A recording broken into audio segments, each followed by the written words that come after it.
But in the meantime, if anyone has any questions, now is the time.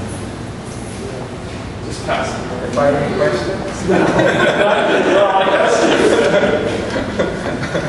You have any questions? Yeah, where are we drinking later? Oh, yes. Yes, Kathy. Mine is for this folk singer, Rita. When did you start playing and singing? Actually, when I was about 12 years old, with my brothers, the first thing So 10 years ago? So, you know, just a few, a long time ago. I just turned 56, so.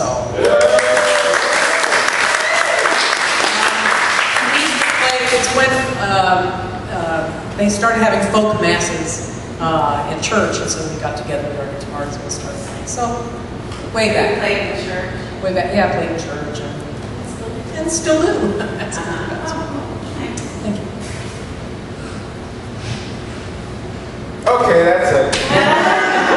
I have a question for Stephen. I got to read The Company Car prior to coming here, which for me was this huge commitment since I'm a poet accustomed to 60 pages of volume. And I was like, 400 pages? How did you do it? I mean, it was really detailed, really convincing, really interesting all the way through. And I just wondered, with all the family history detail in there, how much of it is fabricated, how much of it was really from experience.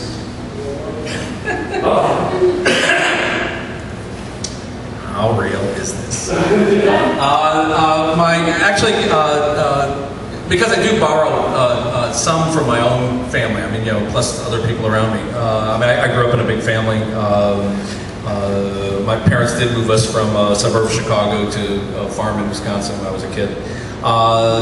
So I think I worked it out. There's an algorithm that writers have, and it comes out to 27.5% is real. That's the number I'm sticking with. What you do, I mean, what fiction writers do. Actually, I remember giving a reading once, and my mom was in attendance along with a bunch of her friends from her book club. And thanks, Mom. Somebody came up to her afterwards and said, you know, I didn't know you and Claude got married on television. And my mom said, oh, we didn't. My son writes fiction. And what you know, as a fiction writer, what you do is you'll take just this little kernel of something and then, you know, kind of explode it. You know, for example, I mean, the great rat hunt scene, which I read, no actual rats or fathers, for that matter, were injured in the actual events. We did have a couple of lumber piles that we were setting fire to. Most farmers do every year. In fact, my parents have a neighbor that it's an annual event, and everybody comes over to watch, and you know, the little kids are out there with their marshmallows and stuff. But you know, it's a huge thing. It's like, you know, stacked as tall as this room. The year in question when we burned ours, my father gave actually 3 of my brothers and I a single pellet gun and said, you know, anything that comes out, shoot it. And we spent all our time just arguing over whose turn it was, which really isn't a sustained scene, right? I mean, it's just a moment. And I wanted to write that, and for me, the emotional truth was that heightened feeling of it. And then you just kind of take it as far as you can, and I'd write until it gave me the giggles. You know, same thing. I think, you know, with the boat cut in half. My father did build a boat in the basement, and he had to take the doors off to get it through. You know, there's nothing there, right? But you got to actually saw it in half, and you got an object that, in fact, you know, exists for the rest of the book. This boat in 2 pieces, which plays a role later in the book as well. So there's often you take those little moments, those kernels, and then you just see what you can do with them.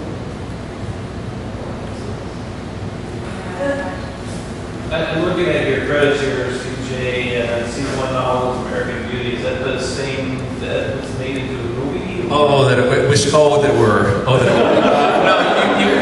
you can't actually copyright titles. There's also a Rose by that name, and there's a Grateful Dead album by that name. So no, it's no connection at all. Although I did actually get once, invited actually soon after the movie came out, which is actually based on an original screenplay.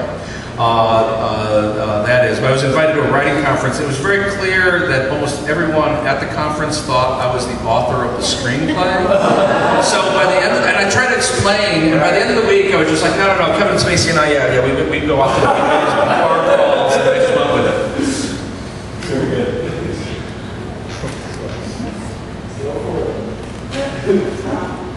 I have a question for Dan. Kind of a two-part question. Comedy, who do you have comedians that you feel that you kind of draw from, certain comedians that you like their style and you kind of, or also, how do you come up with your material? Well, to me, the best comedians are poets. Stephen Wright, Emo Phillips, Mitch Hedberg, Dimitri Martin, young guy. I mean, these guys are serious poets. They craft their work. I read interviews, and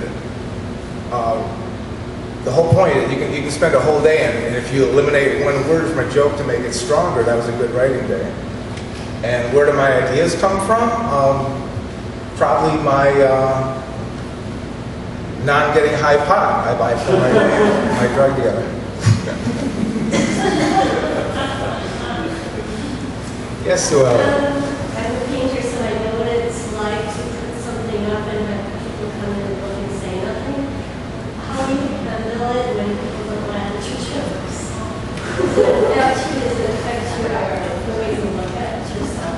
I cry a lot, and I just question my self-worth, and I don't know, I call my mom on the phone late at night.